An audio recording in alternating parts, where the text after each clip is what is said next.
അനിൽകുമാർ കൂടി നമുക്കൊപ്പം ചേരുന്നുണ്ട്. അനിൽകുമാർ, ഈ വിദ്യാഭ്യാസ വകുപ്പിന് കീഴിൽ വീണ്ടും ഈ നിയമന വിഭാഗം ശക്തമാവുകയാണ്. ഈ അധികാരത്തിന്റെ ഹുങ്കിൽ ആരെയും എവിടെയും തിരികെ കയറ്റാം എന്നൊരു നിലപാട് അല്ലെങ്കിൽ ഒരു സാഹചര്യം ആവർത്തിക്കുന്ന ഒരു കാഴ്ചയാണ് സർക്കാരിന്റെ ഭാഗത്ത് നിന്ന് അടക്കം കാണുന്നതല്ലേ?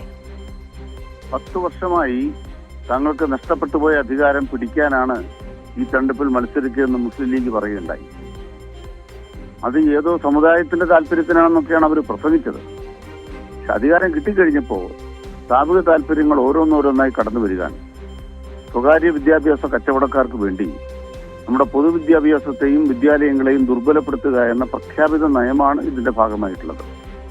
മാത്രമല്ല, തങ്ങളുടെ ഇഷ്ടക്കാരെയും പാർശ്വവർത്തികളെയും ഓരോ സ്ഥലങ്ങളിൽ തിരികെ കയറ്റുന്നതിന് കൃത്യമായ മാനദണ്ഡങ്ങൾ പാലിക്കാതെ, കൃത്യമായ അതിൻ്റെതായ ക്വാളിഫിക്കേഷൻ എന്ന് പറഞ്ഞ ആ യോഗ്യതകൾ പരിശോധിക്കാതെ അനധികൃതമായി പിരിച്ചുവിടുക, സ്ഥലം മാറ്റം നടത്തുക, തിരികെ കയറ്റുക.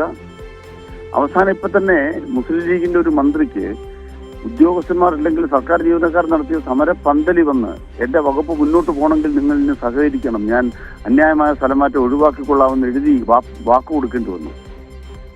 സമരത്തിന് മുന്നിൽ കീഴടങ്ങാത്ത ഒരു ഭരണകൂടവും നിലനിൽക്കാൻ പോകുന്നില്ല. അതാണ് ഇന്ത്യ പഠിപ്പിക്കുന്നത്. മോദിയെ പരാജയപ്പെടുത്താൻ കഴിയുമെങ്കിൽ മുസ്ലിം ലീഗിന്റെ വിദ്യാഭ്യാസ വകുപ്പ് എന്ന് പറയുന്നത് എത്രത്തോളം ദുർബലമാണ്.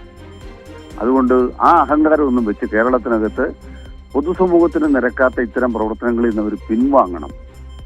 സംസ്ഥാന സർക്കാരിനെ സംബന്ധിച്ചിടത്തോളം യാതൊരു നാഥനുമില്ലാത്ത അവസ്ഥയാണ് ഇവിടെയുള്ളത്. ഓരോ മന്ത്രിയും ഓരോ വകുപ്പുമായി ഇങ്ങനെ യാത്ര ചെയ്തുകൊണ്ടിരിക്കുകയാണ്. അത് തമ്മിൽ പരസ്പര ബന്ധമില്ലാത്ത പോലെയാണ് മുഖ്യമന്ത്രിയും നിലപാടെടുത്തിരിക്കുന്നത്. ഇത്തരമൊരു പശ്ചാത്തലത്തിൽ ലക്ക് കേട്ടൊരു സർക്കാരിനെയാണ് നമ്മൾ കണ്ടുകൊണ്ടിരിക്കുന്നത്. അതിൽ ഒരു നിയമവ്യവസ്ഥയും അംഗീകരിക്കാതെയും പാലിക്കാതെയുമാണ് ഇവർ പ്രവർത്തിക്കുന്നത്. അതിനെതിരായ ശക്തമായ പ്രതിരോധം ഓരോ സ്ഥലത്തും ഉയർന്നു വരും. ഇപ്പൊ KSRTCയിൽ തന്നെ ഇപ്രകാരം തെറ്റായ നടപടിക്രമങ്ങളിലൂടെ കാര്യങ്ങൾ നിർവഹിച്ചവരെ തിരുത്താൻ KSRTCയിലെ സമരം ഉജ്ജ്വലമായൊരു സമര വിജയത്തോടെ ഇപ്പൊ കഴിഞ്ഞിരിക്കുകയാണ്. അതുകൊണ്ട് കടുത്ത പോരാട്ടത്തിലേക്കാണ് കേരളത്തിലെ ജനാധിപത്യ സമരം വികസിക്കാൻ പോകുന്നത്.